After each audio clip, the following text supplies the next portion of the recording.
이런 바울 인생의 이 후반부를 생각하면 우리가 바울을 존경하되 그분을 따라서 살아가고 싶은가, 그런 질문에는 조금 머뭇거리게 됩니다. 아니, 어쩌면 순수했던 때는 따라가고 싶었겠지만 이 세상의 편리와 이 세상에 좀 물을 먹고 나면 아이고, 저렇게 험하게 사는 것이 가능하겠나.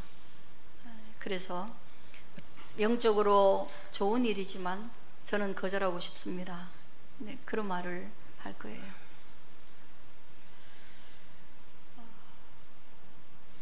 많은 사람들이 바울이 예루살렘으로 가는 것을 말렸잖아요.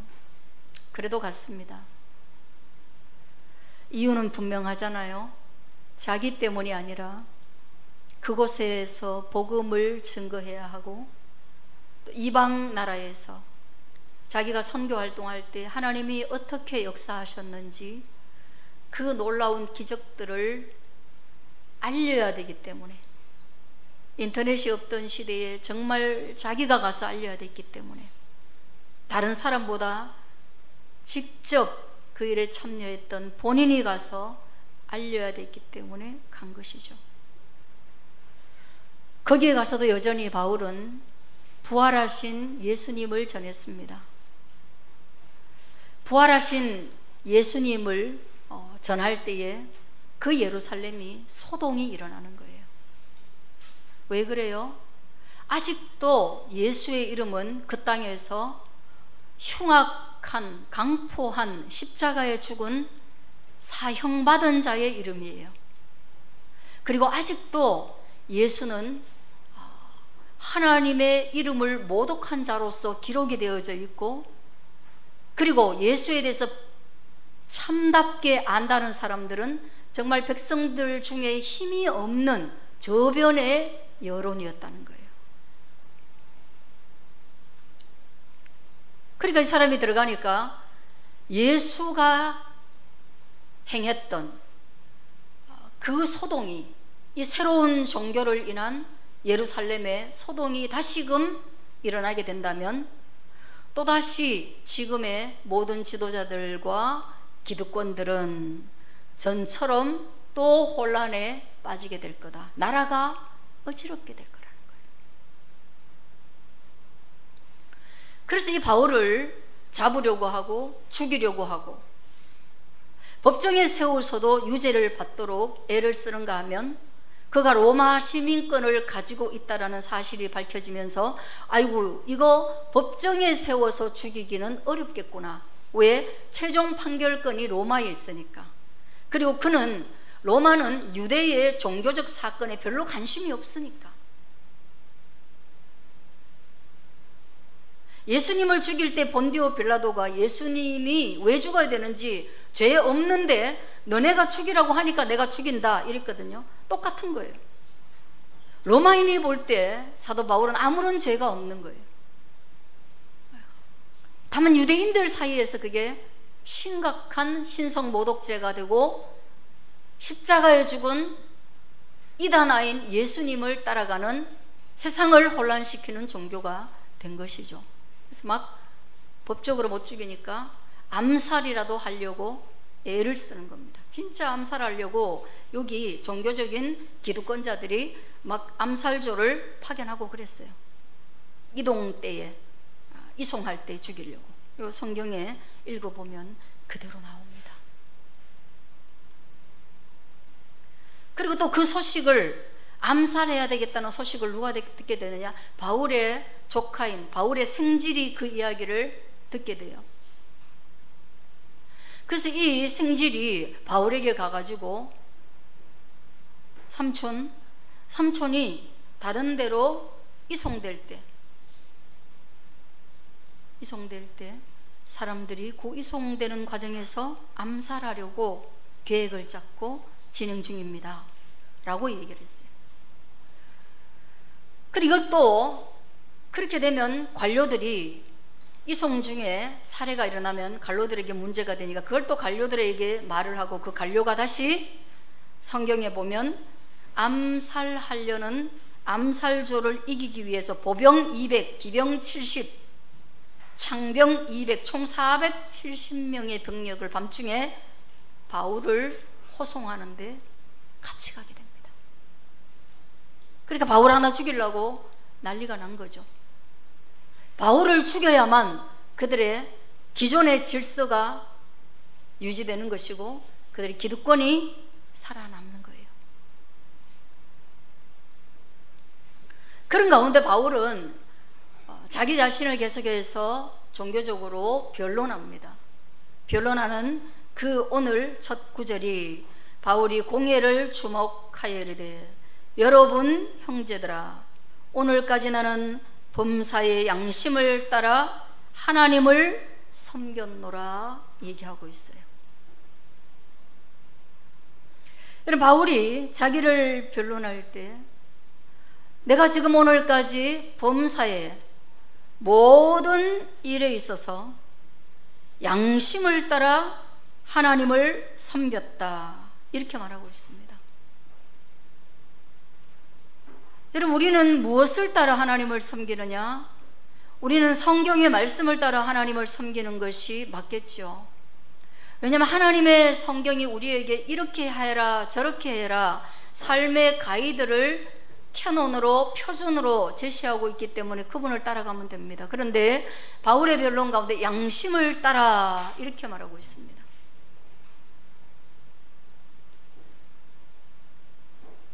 양심이라는 것이 성경 안에서 보면 항상 신앙의 기본 원리로서 주어지는데 이 원어적으로 보면 함께 알다라는 의미로서 뭐냐 하면 나의 밖과 나의 안이 같은지 다른지 바깥 사람은 잘 모를 수 있지만 나의 양심은 그것을 알고 있다 이 말을 하는 거죠. 여러분 내가 어떤 행동을 해요? 내가 믿음의 행동을 해요? 내가 교회에서 어떤 선한 일을 해요? 또는 밖에서도 그런 일을 해요? 근데 사람들은 나에게 착하다고 말할 수 있어요? 부지런하다고 말할 수 있어요? 그리고 훌륭하다라고 말할 수 있어요? 그러나 나의 양심은 나의 내면은 알고 있습니다. 그 착함이 그 부지런함이 그 훌륭함이 정말 세상을 위한 것인지 그들이 외부 사람이 말하는 그런 세상을 위한 것인지 나 자신 속에서 일어나는 양심의 가책이 없는 진실한 것인지 아니면 그들의 의견과는 다르게 위선에 해당하는 것인지 나는 안다 그것을 구별하는 것이 바로 양심이라는 거예요. 양심. 그래서 양심이라는 것은 우리가 태어나면서부터 하나님께서 우리에게 주신 도덕적 기준이 되는 선물인 것입니다. 그러나 이 살면서 우리의 양심은 우리의 이기적인 마음과 우리의 재성과 우리의 탐심이나 우리의 사회적 환경이나 우리의 교육적 여건에 따라서 이 양심이 무뎌져서 때로는 법보다 못한 것이 양심이 되기도 합니다. 그래 바울이 양심을 따라 하나님 앞에서 온전히 살았다고 할 때 그 양심은 뭐예요? 이 재판정에 내가 서 있는데 너희가 나를 법률로 다스리려고 하는데 나의 양심이라는 것은 법보다 예민하고 탁월하여서 법 앞에 가책을 받을 만한 수준이 아니라 내 양심은 위선이 없이 깨끗하여서 이 법보다 탁월한 양심으로 살아왔다는 거예요. 그걸 말하는 겁니다. 그러면 더 할 말이 있겠어요? 법이 내 양심 아래에 있다는데 양심이 묻어지고 양심을 잃어버린 자들이 법의 제재를 받는 것인데 그는 법보다 탁월한 양심으로 지금까지 법 앞에서 사는 것이 아니라 하나님 앞에서 흠없이 살았다는데 죄가 없다는 얘기를 하는 겁니다.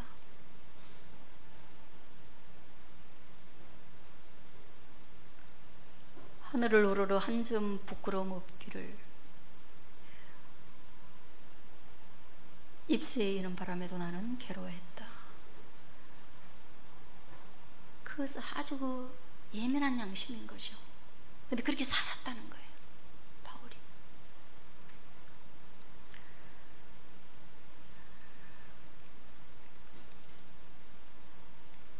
그런데 이 말을 듣자마자 대제사장 아나니아가 바울 곁에 서 있는데 사람들에게 명령해서 그 입을 쳐라 이랬어요. 그는 뭡니까? 바울이 말하고 있는 그것이 참이 아니라 거짓이라고 생각되는 거죠. 그래서 예수님께서 내가 하나님의 아들이다, 너가 하나님의 아들이냐? 네가 말하는 그가 바로 나다, 이렇게 얘기할 때 상대방들은요 하나님을 모독한다고 생각하고 그를 때렸습니다. 침뱉고 조롱했습니다. 바울도 마찬가지입니다. 사람들은 그가 그렇게 바르게 산다라고 얘기할 때 나는 흠없다, 나는 흠결이 없다, 부끄러울 것이 없다, 아니 나는 법보다 탁월하다, 그 법보다 탁월하신 하나님 앞에서 나는 산다, 이렇게 말했을 때 여러분 뭐예요? 회중들도 듣기 어려울 수가 있어요. 잘난 척 한다고. 정말 잘난 척 하면 듣기 싫잖아, 그죠? 잘난 척 하면 듣기 싫어요. 누군가 자기 자랑하면 듣기 싫어요. 맞는 말을 해도 듣기 싫어요. 그런데 이 사람들은 뭐예요? 양심의 화인을 맞아가지고 지금 바울을 법정에 세운 것이 부당하고 자기들의 율법이 아니라 자기들의 이익 때문에 그를 죽이려고 하고 있는, 양심에 벗어난 일을 하고 있는 그들이기 때문에 더더욱이 양심을 언급하면 화가 나는 거죠. 그래서 입을 쳐라. 옛날에 그런 일을 했어요. 택도 없는 얘기를 하면 법정에서 그렇게 했습니다. 법정에서 죄수가 요즘도 그렇게 한단 말이에요. 입을 치고 그렇게 해요. 예전에는 그렇게 했어요. 그리고 예전에 우리도 그랬잖아요. 우리나라에도 뭐 죄 없다 그러면 갑자기 먼 데서 막 돌로 던져버리잖아요. 그리고 잘난 척 하는 사람이 지나가면 우리나라도 아직도 계란 던지잖아요. 그렇습니다. 요즘도 법정에 가면 그렇습니다. 판사가 있는 데서 조금 시끄럽게 하면 퇴장 명령이 되거나 거기서 바로 체포가 바로 될 수 있도록 법정은 그렇게 엄격한 곳입니다. 거짓을 하게 되면 위증의 벌을 받아야 되는 것이고, 그리고 그 판사가 그 법정 전체를 완전히 법으로 총괄하고 있습니다. 끌고 나가도 됩니다. 입만 때리는 게 아닙니다. 지금도 그렇습니다. 바울이 회칠한 담이요, 이미 사가가지고 무너지고 지저분하고 더러운데, 이미 깨끗하지 않은데 칠을 해가지고 마치 번지르르하게 만들어 놓은, 안은 썩었는데 밖이 깨끗하게 보이는 것처럼 해놓은 그것을 가리켜서 위선이라고 해요. 그 유대사회는 그걸 위선이라고 그래요. 그래서 뭐 늘 회출한 무덤이요, 회출한 벽이요, 이렇게 말합니다. 이걸 여러분들이 제일 좋게 보려 하면 어디에서 볼 수 있느냐 하면요, 요즘 그 원룸 있잖아요. 원룸이 있잖아요. 이미 지어진 지 오래돼 가지고 다 낡았어요. 새로운 원룸이 지어질 자리는 없어요. 새로운 원룸 몇 개밖에 없어요. 그래서 이제 사람들이 자꾸만 새 거에 살고 싶어 하니까 이 원룸에다가 회칠을 하더라고요. 어느 날 보니까 페인트만 다시 있잖아요. 막 덧칠해요. 그래가지고 마치 리모델링을 한 것처럼 하는데, 제가 지금 원룸에 살아보니까 그 회칠한 무덤의 의미가 너무 절감되는 게, 너무 다 제대로 안 해가지고 페인트는 페인트대로 막 흘러내리고 떨어져 나가고 있잖아요. 뭐 좀 건드리면 떨어질 수가 있어요. 뭐든지 다 날림으로 해가지고 겉은 깨끗하지만 살다 보면 그 날림이 다 드러나는 거예요. 이게 바로 회칠한 벽이에요. 담벼락도 그래요. 색깔 흰색을 칠했건 회색을 칠했건 다 똑같아요. 아주 그냥 싼 자재로 그렇게 놨어요. 인간이 지금 그렇게 살아가고 있다는 것이죠. 그리고 종교인으로서 아주 높은 위치에 있는데도 그렇게 살아가고 있다는 것이죠. 그럼 어떠세요? 여러분의 삶이, 여러분의 언어가, 여러분의 신앙이, 여러분의 행동이 여러분의 양심과 일치하고 있나요? 여러분이 그 어떤 행동을 하고 나면 마음이 편하십니까? 양심에 가책이 없으십니까? 일치하기 때문에 가책이 없으십니까? 아니면 여러분의 양심이 무뎌지고 화인을 맞아가지고 양심이 그 기능을 안 하고 있기 때문에 괜찮습니까? 성경은 이 양심이 세 가지 단계에서 양심의 기능이 멈춘 사람과 무뎌진 사람과 양심이 반응하는 사람을 드러내고 있는 것입니다. 그래서 양심이 성경 안에서 살아있는 사람들은 이 세상에 양심보다 뒤처지는 법들이 만들어지면 거기에 대해서 가슴 아파하는 거예요. 가슴 아파하는 거예요. 가슴 아파하는 거예요.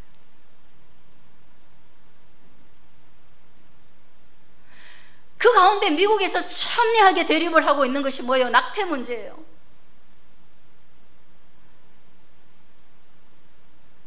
양심에, 기독교인의 양심에 너무너무 힘들어. 그것도 생명이야. 성경이 말하고 있잖아. 그렇게 말하는 한 그룹들이 이 낙태가 합법화되는 것에 대해서 양심에 아파서 끊임없이 그것을 반대하고 정치적 쟁점이 되고 있는 거예요. 또 하나의 부류는 아기가 무슨 중요해? 지금 현재 고통 속에 살아가고 있는 내 여성의 인권이 더 중요하지. 내 뱃속에 아기가 갇혀서 내 삶을 짓누르고 내 삶을 좀먹고 내 삶을 어렵게 하고 내 삶을 위태롭게 하고 그의 생명이 오히려 내 생명에 방해가 되는데 내가 낙태하는 것이 나의 권리이지 어떻게 그게 신적 권리냐. 이 두 가지가 아직도 첨예하게 다투고 있어요. 그래서 양심이라는 것은 때때로 어느 한 사회의 기준보다 밑으로 떨어지기도 하고 위에 올라가서 그 사회를 끌어올리기도 합니다. 그리고 오늘 본문에 바울은 양심대로 살았지만 오히려 바울을 또는 백성을 지도하는 사람들은 양심에 회칠하여 율법으로 심판한다고 말하지만, 법으로 심판한다고 말하지만 그들 자체가 법을 교묘히 이용하여서 법을 어기고 나를 치라고 판단하고 있다 이 말이에요. 판사가 법으로 지금 판결하잖아요. 근데 판단을 받아보니까 저 사람이 법으로 판단한다고 하면서 법의 그 교묘한 부분을 이용해서 위법으로 판단하고 있다. 요즘 오늘도 이슈인 거예요. 오늘날에도 수많은 재판에 이런 형태가 있는 거예요. 그렇기 때문에 상고도 하고 뭐 항고, 상소 뭐 이런 거 1심, 2심, 3심, 4심까지 지금 재심 이런 것들이 막 있는 거예요. 왜? 온전한 재판이 온전히 일어나고 있지 않기 때문입니다. 바울은 그것을 지적하는 거예요.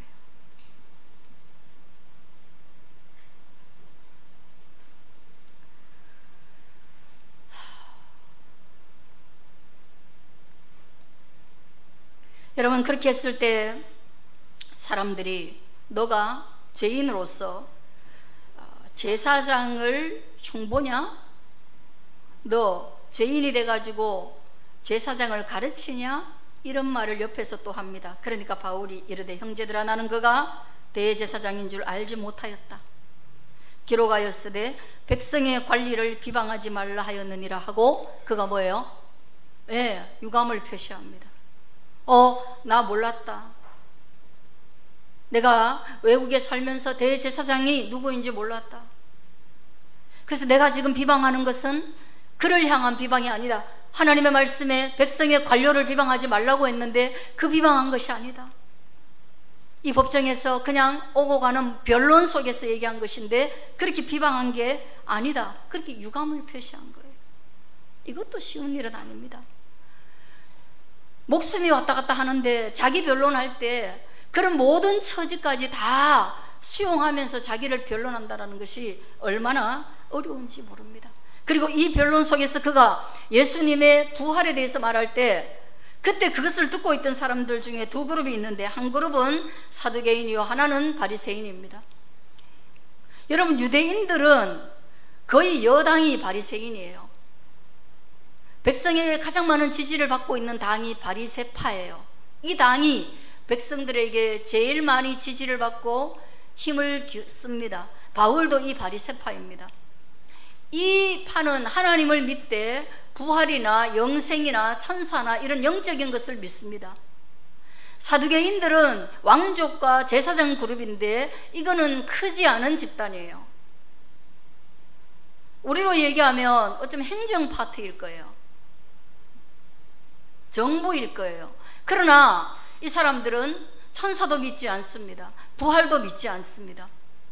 그러니 바울이 예수 그리스도의 부활을 증거할 때 더 분노하는 그룹이 어디겠느냐. 또 바울의 혈통이 바리새파의 가장 최고의 스승한테 배운 학자로서 한동안 살았으니 누가 더 가깝겠어요? 예, 바리새파는 바울과 가깝고 사두개인은 바울과 가깝지 않습니다. 그래서 이 바리새파와 사두개인들이 분쟁이 일어납니다. 아니 뭐야, 우리랑 똑같네. 바리새파는 우리랑 똑같네. 왜 지금 얘를 죽이려고 지금 여기 재판에 올려놓은 거야? 근데 사두개인들이 그것을 허용하지 않습니다. 그래서 이 사두개인들이 바리새파가 거기에서 논쟁하고 빠지려고 하고 이럴 때 이거 잘못하면 바울을 죽이는 일을 할 수 없겠구나 싶어서 그들이 암살을 계획하는 것이죠. 절대로 암살하면 안 되죠. 회칠한 벽이라고 했을 때 그들이 바울의 사화를 받았죠. 그러나 그들이 선택하는 것을 보면 정말 회칠한 벽입니다. 암살을 지도합니다. 뒤에 돌아가가지고는 그 사람을 몰래 죽이라고 명령합니다. 칼잡이를 고용합니다. 그들은 회칠한 벽이 아니라고 말했지만 그들은 양심을 버린 회칠한 벽이었습니다. 위선자였습니다.